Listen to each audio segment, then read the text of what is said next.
Yeah. There you go. Fantastic. Has the recordings been useful? Yeah, I've sent them out to used it people yet, and they but appreciate it. Yeah, very and useful. the uncle has asked me to send him this recording as well, and Mordecai. Okay, fantastic. So I hope it'll give him a chance. Has You have to put it on mute. yeah. Okay, I think it's working. It's a few minutes behind us. Yeah, but you have to put it on mute, otherwise it echoes. Right. Okay. Fine. So this is on mute, and then let me. I'm going to like that. Voila. Okay. Okay. Let's go. Masnissen. So this is on Hedgin Chav Gimel. It's like this. Dinim mamanes b'sheish hazeh ber le'echa v'zeh ber le'echad v'shneim berin lahen oid echad. Divrei Rabbi Meir. So let me just write one thing down. Okay.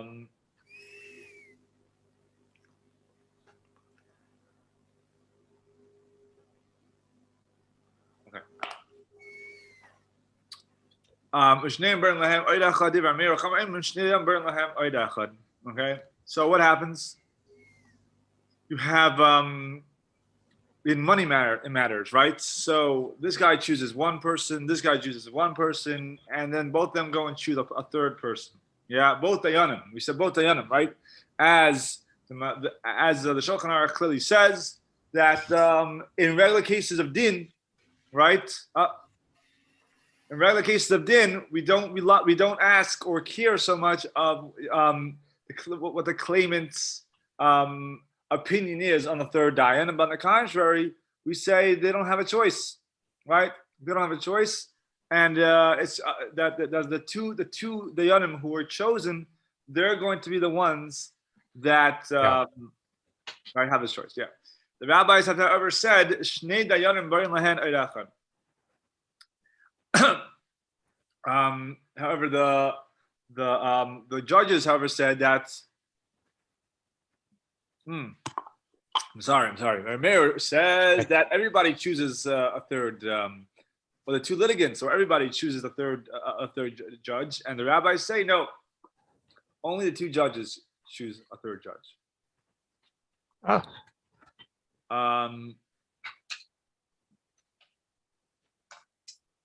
Yeah. This is a separate piece, but it says that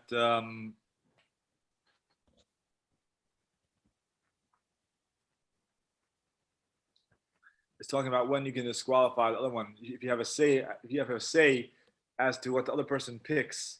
And basically, the rabbis say unless you have a real reason, they're karev or apostle, they're related, or they're disqualified, then you don't really have a say of what the other guy picks, right? Sure. Okay. Fine. It ends up by saying that. Okay, we do this as well. Okay, fine. Let's go. So that's the basis of the Gemara, and let's go into the actual Shulchan Aruch. Okay. So Gemara, the Shulchan Aruch starts off Ketzah Beidim Hadayonim Kishein Balidinin Maskimim Yachad. Yeah. How do you choose a yanim when the baladinim don't agree? Meaning the baladinim don't agree to go to a specific beis din, right? Yeah, they can't figure out where they want to go, and therefore they decide that they want to go that they want to have a collaborative beis din. Yeah. Okay. Just remind me. I want to show you a very interesting. I'll show you the printout from the Beis Din of America. They have a very cute little. They have their. I think it's called right here, the layman's guide. I'll put this on the chat. Remind me, the layman's guide to the protocol there.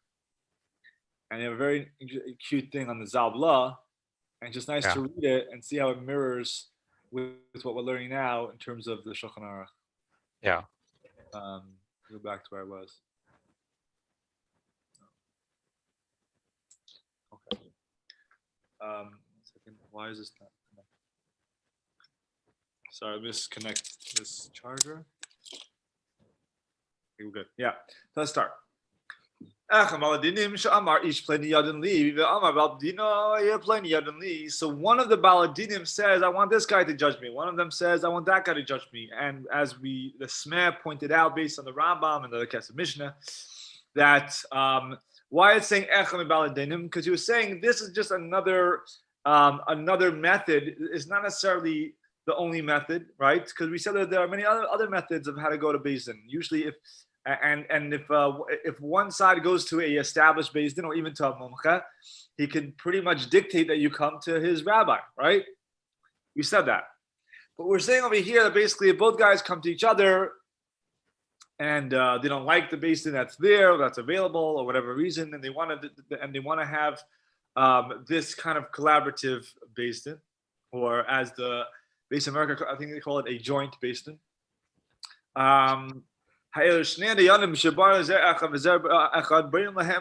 So we say these two chosen judges will choose a third judge. It's not necessary that the third judge should be biratzon, meaning agreed upon by the litigants, but rather the two judges can pick who they feel will be worthy for that.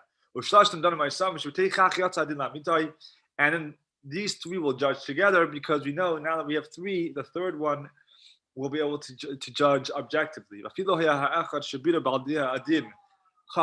Even if the one that chose the Baldin was a very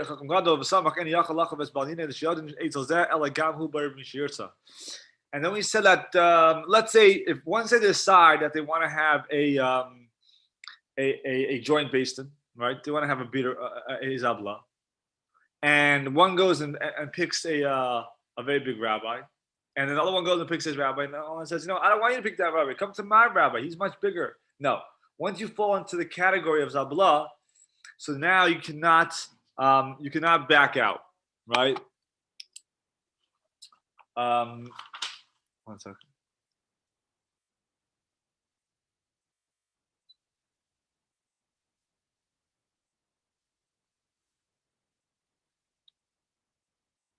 Okay, I'm doing a side note here. Okay.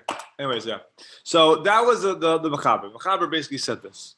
Now, the Ramah comes, right? Ramesh Ishalish, he comes, and he says, because each of these individuals chose their own dayan habalidinim tzaitin lahem.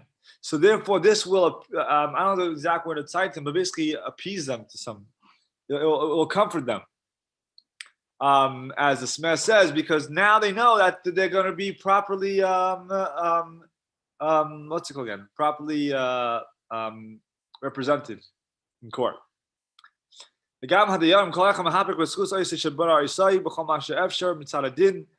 know that that their dayam, which they chose, is going to try to bring apart his opinion, right? The Hagimel Shemea Taina Shneim, a place to Emes, and the third one is going to listen to both of their tinus, both of their opinions, and he'll posik the truth. But let's say,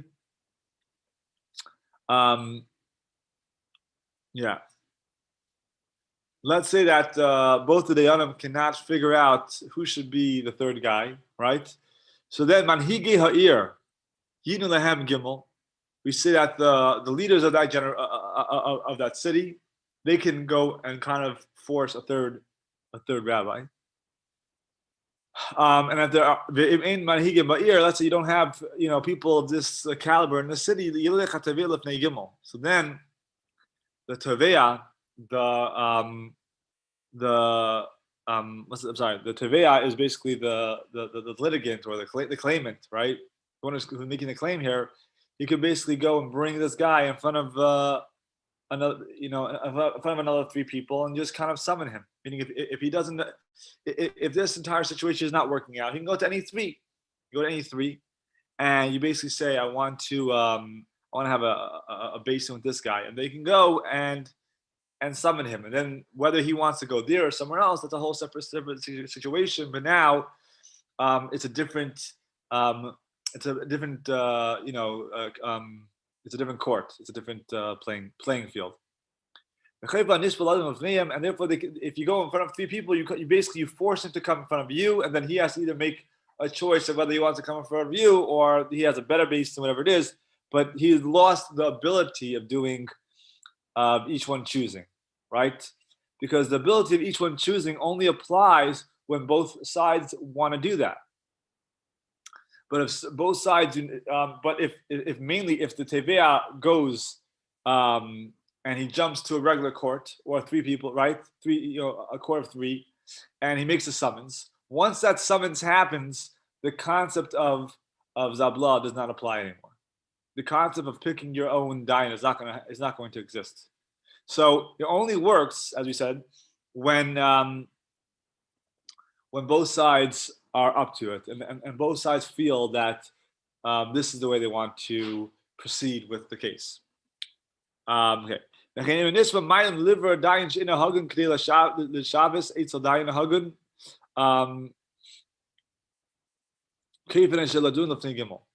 Now let's say what happens if the guy on the defense decides, you know what, I'm gonna get a dayan who's going to he'll mess up this trio by either he's going to try different ploys and how to prove my case properly or whatever it is, and we basically find out that this gentleman, or maybe he finds a judge that's maybe a relative, whatever it's going to be of him.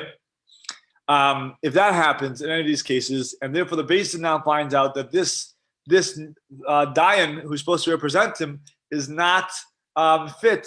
He is not. He's not right to be a dayan, right?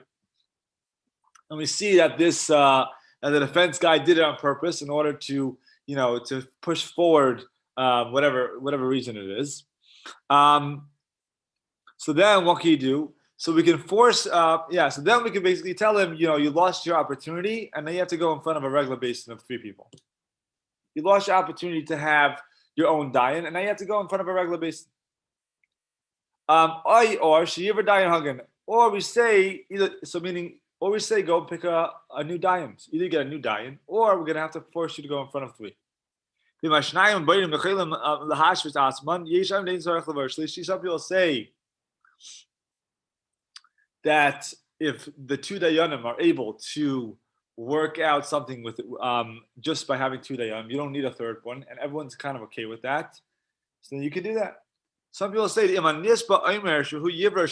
people say that if the defendant says that he wants to pack the court, right? This is very political today in America. We're afraid one side will pack the court, one side won't pack the court. Who's going to pack the court? Yeah, it was predicted already a few months ago, last year. Yeah, exactly. So it's the big thing. So what's by the big prophet? Exactly. So what's going to happen over there? Anyways, the question is in halacha, how does it work? So we say so the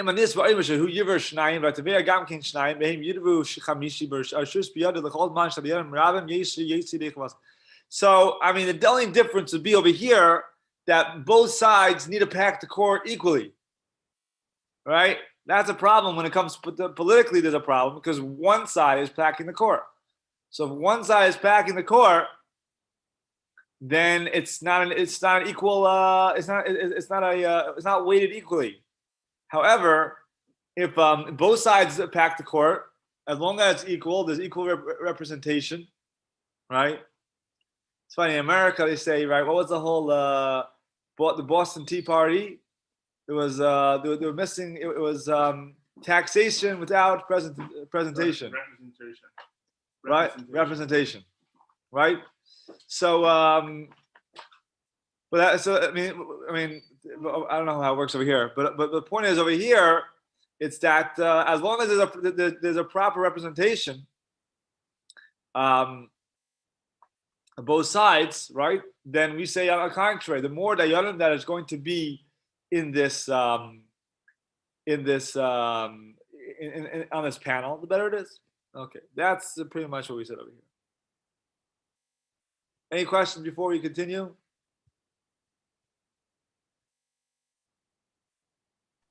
How can they, like it's known that you need 3 dayanim to make true justice. Obviously, they're not. You can have 2 dayanim if they both agree to make a pshara, but here we're not. They're battling. So how can you have a situation where you only have 2 dayanim? Isn't that, if they want to, they can settle with just 2? But how's that? All right. It's a good question. Let me see if the Smith talks about it.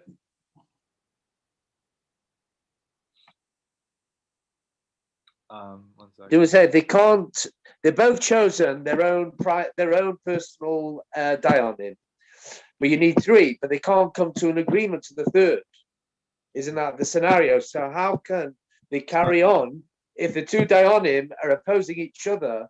It's going to just go on and on forever. They're not going to come to how do they? They're going to have to what? Are they going to come to a pshara? They're going to come to an agreement. Yeah, I hear you. So it seems like the Smeh had the same question as you. The Smeh had the same question. So let's learn inside. Right. Okay. So he says, yeah, this that you don't have to pick a 3rd dayan behind the time of the davke, but the yarim should done about korcham shel nizba beina shehi shleisha ava bevardim akash kolakam hen kibal akar al asma ve'emer ze yadin li im yusha asa matayv. He says the concept of 3 is basically is essential when you're forcing the nitva, you're forcing the defendant to come. That's when you need 3. But if there's so much goodwill here, meaning essentially when there's going to be both sides choosing a dayan, automatically there's going to, we're obviously talking about a case that there is more communication between both sides, right? Because when there's no communication at all, you're not doing a zabla. There's no communication at all. You're going to be you just summon him to a beis din.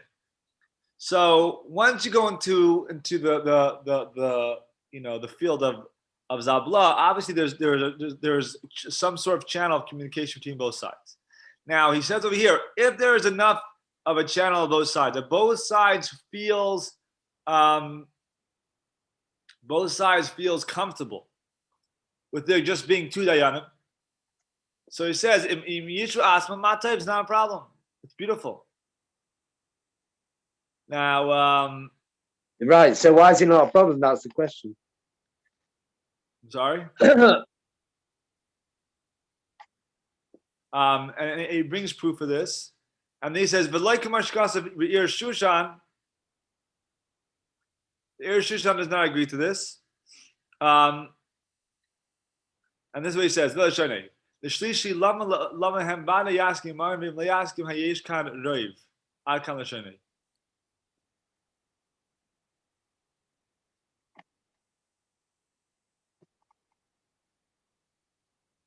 I guess I mean what it sounds like to me. What he's saying is basically you need always 3 because you might get into a problem, right?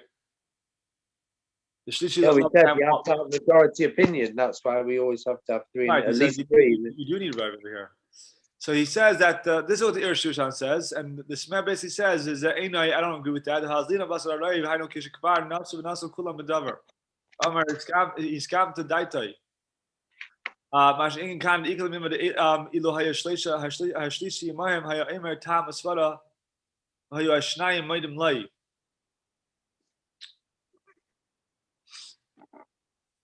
I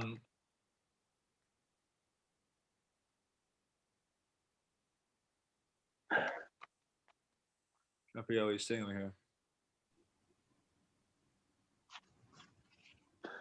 Okay, so what I understand is that the question is if the 2 dayanim can come to an agreement, they see that they're agreeing. Yeah. Do you have to bring in a 3rd one or not? Yeah. So you can say if there's a 3rd, it goes by Rav anyway. So even if there's a 3rd one, we have 2 here. It's going to be, so there's no point in bringing someone else in. So it only works if they agree. Yes, yes. No, it says only if they agree. Right, so that's a pshara. So that's what I'm saying. This is a situation where they're at loggerheads, and there isn't No, a but scenario. if they see that they talk about it and they agree on certain. I hear you. Okay, I'll look at it later again. I'll look at it later again. Well, what's your pshat? How do you read that?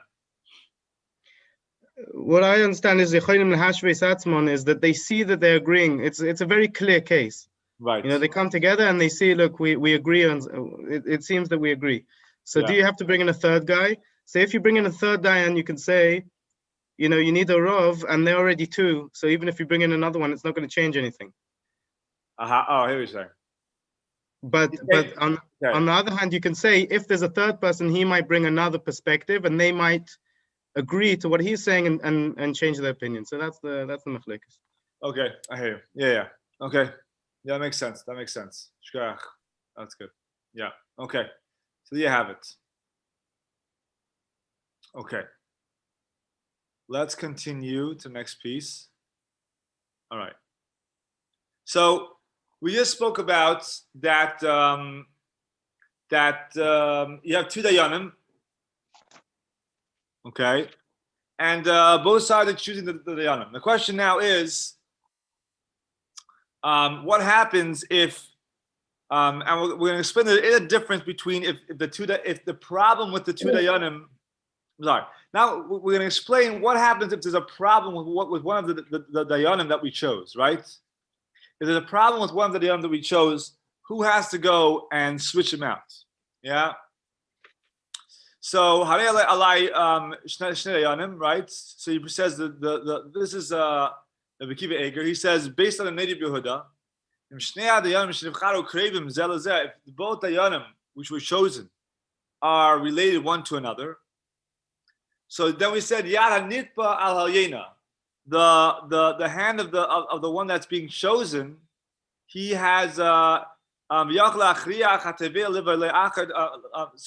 we say basically the hand of the Nitpa, the defendant, he gets to stay, and the Teveya has to go and choose someone else, which is interesting because it seems to me that in actual halacha, in the Ramah, when he speaks about there being a problem with one bringing a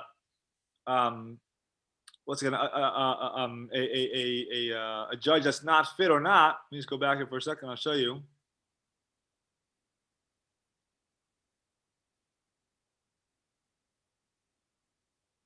Look at this. V'chein in a nispa maidim liver dayan she'ena hagun kli l'shavis eitzel dayan hagun kreifin oisay ladin v'nei gimel oish yiver dayan hagun.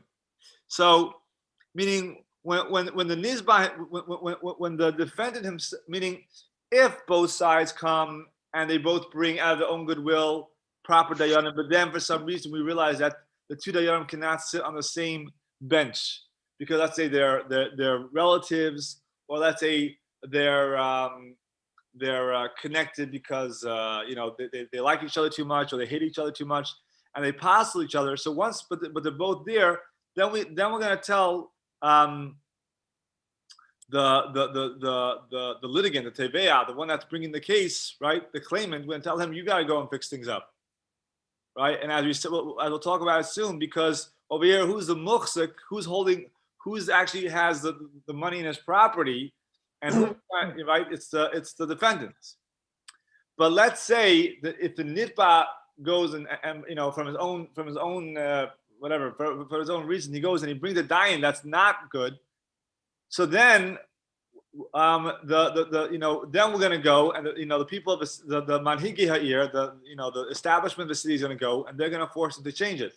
So even though essentially I'm going to explain this together to kind of get a full picture. Even though essentially the defendant, as long as he doesn't do anything illegal on purpose, he gets the proper his yad al yena, he gets the proper respect or courtesy, right? He gets the proper courtesy. But if he does mess up something, then we're going to come on him down much harder. Okay, he just wanted to put that together. So, essentially, Yad Hayena, if both are equal, then he gets Yad Nizbal Hayena, he gets the courtesy. However, if he messes up, we will come down on him pretty hard. Okay.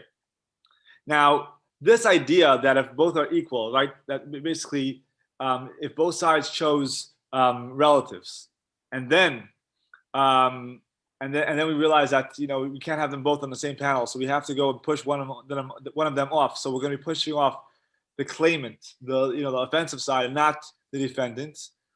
This is based on the Ramah, right? As it's over here. So this is Chuvas Ramah. I couldn't find the Chuvas Ramah, but I know in the sheets he also he brings down over here later on that there's two separate cities. Let me find it.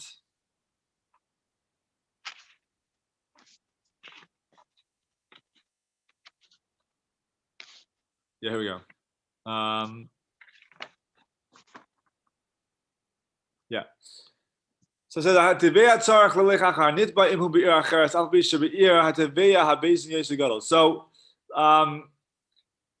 the teveya will always have to go after the nitba, the defendant, if they're both in separate cities. Even though the teveya has a greater basin in his city, but if both are in separate cities, we will force sometimes the claimant to go to the nitba. And he says even if the nitba has much, because even if the defendant has his money as a bikadon,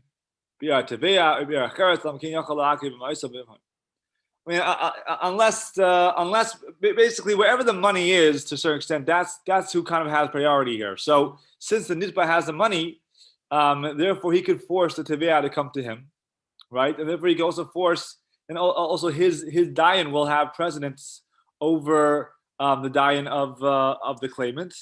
However, it says over here that if the money is in another city and the claimant has more power over it, so then it's gonna flip sides. So essentially, what's the making or the breaking, or the maker or breaker over here, or what is going to make the pendulum swing? It's really who has control over the money, who's trying to move the money from where. Whoever kind of has the money in his possession, the other side has to really try to move it from there. Does that make sense? Is that clear? Yeah. It's good? Okay, that was good. Did I see okay, let's continue. Let's go into the next piece.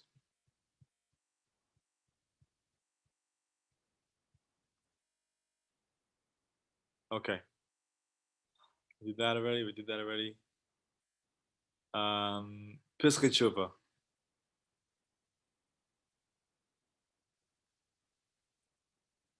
Okay. This is based on the I think it's the based on Ramah, right? Ramah basically says that both sides are going to be kind of chilled out. Why? Because once I can find it.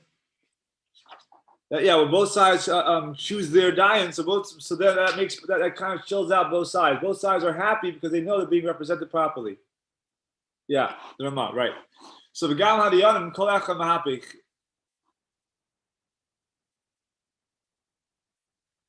You found it?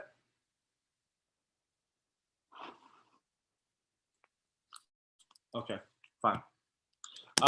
So he said like this. I'm just gonna look at over here. The Piskei Tshuva is sometimes clear over here for whatever reason. Base. What's a good one? Yeah.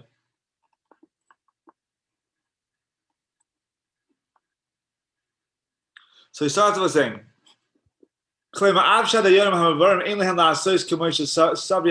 meaning even though that the dayan which is chosen doesn't have to do what what the guy who chose him asks him to do, right? He has an objective opinion, and he can choose what he thinks is the right thing to do. He doesn't have to follow what his baldin should ask him to. I am betur lashon harash b'zeh. Okay. I am betshuvas al zayin. I don't know. Perek Mamalef Chal Bei Simkuf Net Nun Tes. Or Zerua? I don't think it's okay. Shikasa, he writes like this: the Asr al Piadin. This is basically. So we spoke about it. Even though both sides is going, okay, and they're going to have to communicate. I mean, they're both picking their own dayan. However, we're still putting down a premise that you still can't go and have a private conversation with your dayan, because even though you chose your dayan, but your dayan is not your dayan is not your lawyer. Your dayan's a dayan. Because the asa piadin lahakta tanes of the chila lefnei habayder b'kavakeva the asa lives like leischar b'shul l'zakus b'din. This is very interesting. He says that it is forbidden a piadin to go and tell your dayan your tinus, to go and tell your dayan your opinion, right, or whatever your claim. Before both of you are actually sitting in the basin, you can't go to your judge and privately tell him what you think should happen. Well, I'd also lives like this, and also he says, and obviously you're not allowed to give him any money, b'shvil is akoyse b'din, in order for him to try to find you more meritorious in the din. Because these judges, even though each one chose them, but they're judges, they're not your lawyers. So what you're saying, excuse me. Yes. So what you're saying is basically you can't lobby prior to going into court. Yeah. One of the judges, or exactly. That's basically what you're talking about here. Yeah, even though you're choosing him, right? Even though you're choosing him, exactly. It's actually interesting. I was trying to apply for some grants in New York State, and they make you write an entire. They make you sign out a whole paper how you're not supporting any. You're not supporting any political something like that. They're giving you money. They want it to be, bipartisan type of thing, which is interesting. The same thing applies over here, right? Of course. What? Yeah. I get that. Meaning they don't want to support any private political, candidate. They're giving money strictly to social reasons. I mean, in our case, the idea is that yes, you're picking a zabla, you're picking your dayan, but your dayan, he might feel inclined to represent you more clearly, but you can't. It doesn't mean just because you chose him. I mean, and we know naturally that's what's going to happen, but just because you chose him does not give you the ability to either give him any money towards this, or to talk to him privately before the case, and try to win him over to your side. But rather, we want to be as objective as possible. This is not what happens. So you're not even allowed to introduce yourself and your case and what's happened. And you can introduce yourself, but you cannot introduce your case. You can't. No, like in the context of the scenario of the case. This is not really what happens today. Today, what happens? First of all, I mean, I don't know. It depends where, but a lot of Batidinim, first of all, I mean, as we continue to Pesach Tshuva, this rabbi wants everyone to be, on salary from the community. That's what he wants, because he feels that's the most objective thing. But it's not what happens today, and everybody has to make a living. So what ends up practically what happens is that both sides are paying for their diet, and they both split the middle. That's what actually practically happens. I mean, I guess the idea is you still have the third judge who's objective, and that's what usually you want to make sure, especially today when a lot of things are done with a peshara. And if you guys remember, we learned that Shach few days, I think last week, whatever it was, the Shach said clearly when it's a peshara, and now there's going to be a third dayan, so both sides including the litigants, can all have a say in who should be the big judge, right? You guys remember that? I mean, if I pull it up, but we'll get to that soon. That's pretty much what the Shach said. So I guess that's the idea. Today, usually it's like it's kind of like a big round table, and everyone kind of sits there together and kind of works out something.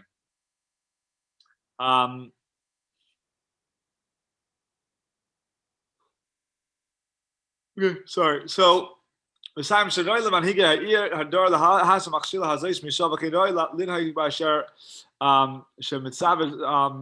Yisrael, the finest Dainayim, Machol, Mois, Hefsek Shonu Ashkenazim, Eilim, Havi Kamosh Nation, Kubasa Kahal. So basically, he's saying over here that he wants, just clarify it 1 second.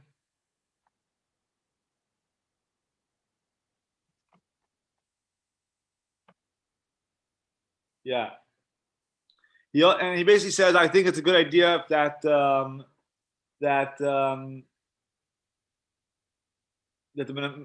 leaders of the community should remove this problem that's kind of plaguing the Jewish people. That's his lesson, right? He wants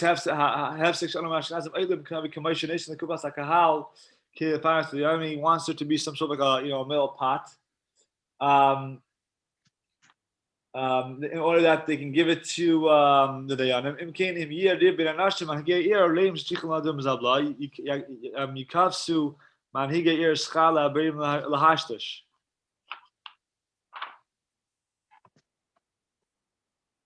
Yeah. So basically, he wants it to be some sort of like a middle pot type of thing. But yeah, there's definitely a problem. Okay.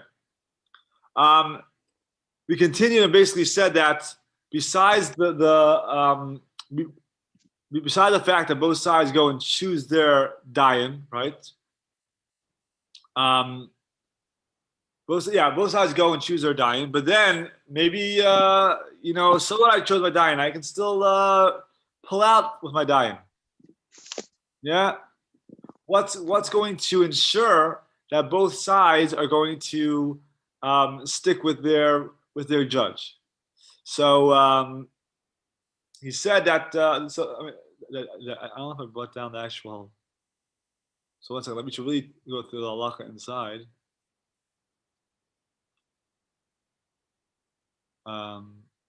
Here we go. She said like this.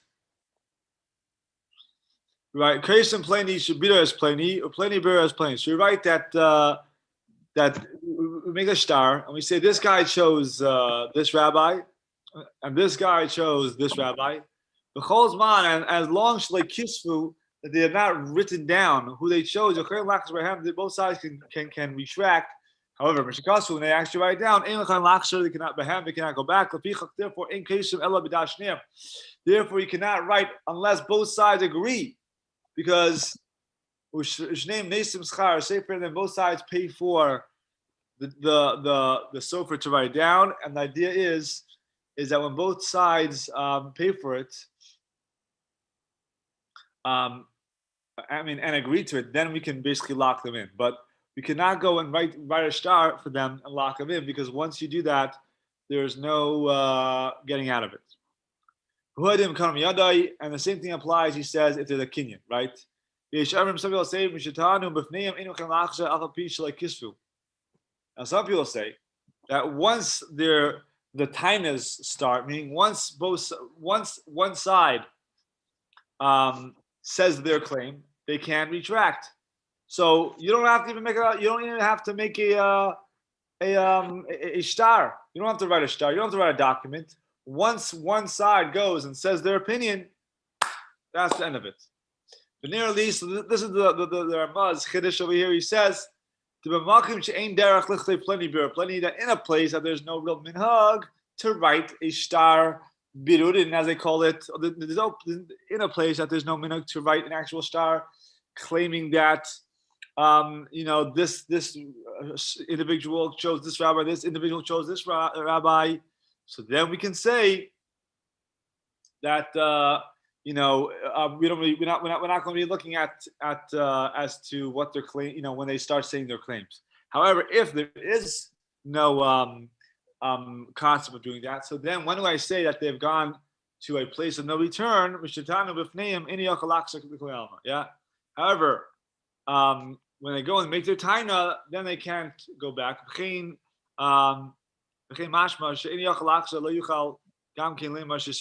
it seems over here as well that when they've reached the place of no return, that also becomes a time that they cannot, add any more dayanim, or they can't pack the court anymore, right?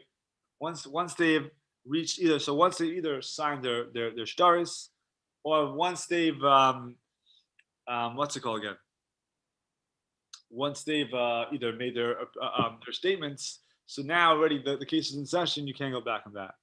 And we brought down a Gemara.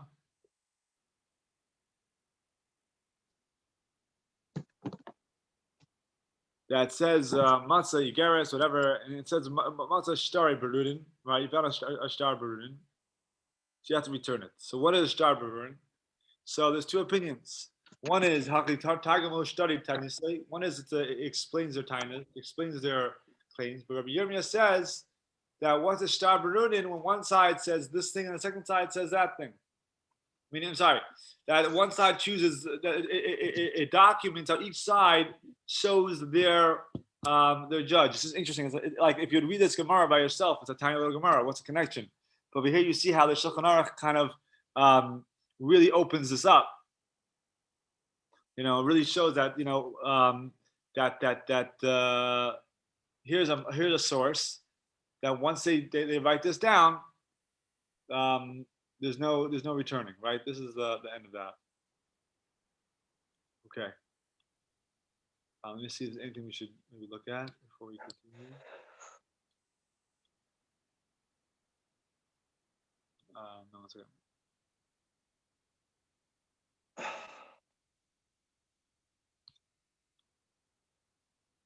I think there was something we wanted to look at.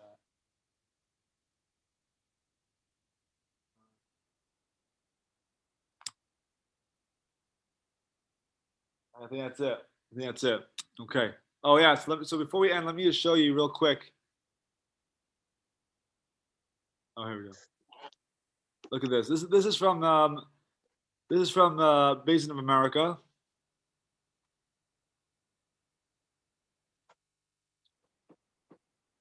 And it's nice to see how they write out the concept of Zabla, and you see how they kind of dance between the raindrops over here. But it's very interesting.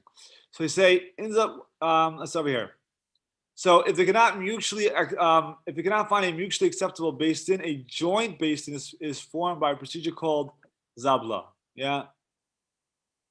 What is Zabla? And Zabla, each side picks. Let me make it a little bigger for you guys. Here we go.